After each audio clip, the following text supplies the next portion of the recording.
Adventures in Fern Hollow. The Midsummer Banquet.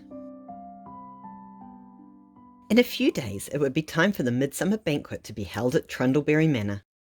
In his attic, Lord Trundle was rummaging about looking for the candelabras and punch bowl which he had stored away after the previous year's celebrations. "Now where did I put them?" he muttered.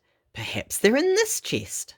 Opening the chest, he found among many other things an old engraving of a medieval castle. Fern Hollow Castle. "That's rather odd," muttered Lord Trundle. "There's no castle in Fern Hollow these days. It must have fallen into ruins many years ago. But this gives me an idea. This year we will have a medieval midsummer banquet, and everyone can come in medieval costume." Lord Trundle lost no time in sending out the invitations, and soon everyone in the village was talking about the banquet. Mr. and Mrs. Thimble, the Fern Hollow tailors, were kept extremely busy making the medieval costumes, and the lights in their windows burned late into the night. When at last the clothes were finished, the animals came to try them on. You would hardly have recognised Brock Gruffy, Mr. Bouncer, or Mrs. Willowbank in their costumes. They looked splendid.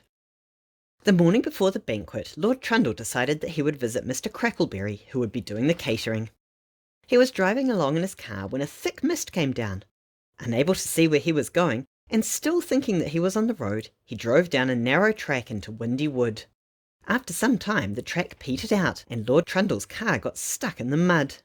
Then the poor fox had to get out and struggle along on foot. Suddenly the mist began to clear, and to his surprise, Lord Trundle found himself standing in front of Fern Hollow Castle. It was the same castle as the one in Lord Trundle's engraving. Although it was mostly in ruins, one of the towers was still standing, and naturally the fox felt that he must explore it. As he climbed the stone staircase inside the tower, Lord Trundle's footsteps echoed noisily, disturbing some bats which fluttered around his head. They gave him quite a fright. At the top of the stairs was a heavy wooden door. He opened it and entered a dusty little room filled with suits of armour and other interesting things. Suddenly a gust of wind blew in through the window and slammed the door shut. Lord Trundle tried to open it, but it was locked. He was trapped.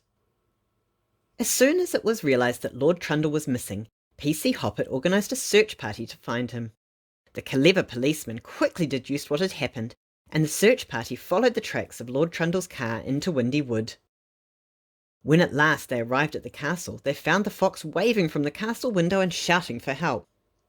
The search party had come well equipped, and a length of strong rope was quickly thrown up to Lord Trundle. "Tie one end of it to the door handle," instructed PC Hoppet, "then climb down." Lord Trundle was not accustomed to climbing down ropes, but with the encouragement of his friends he managed to lower himself safely down to the ground.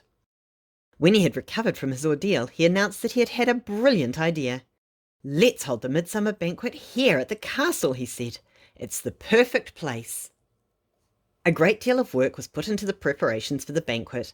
Lots of fairy lights were hung in the trees around the castle, and Mr. Chips made an enormous wooden table, big enough for all the animals to sit around. On the night of the banquet, everyone turned up in their medieval costumes, carrying lanterns. There was even medieval music supplied by Sigmund Swamp, who played a lute and sang a few little songs which he had written. Finally, an enormous bonfire was lit, and there was a wonderful firework display, with rockets flying up into the night sky to burst into flowers of coloured sparks above the ruins of the castle. It was a really wonderful evening, one which the Fern Hollow animals would remember for a long, long time.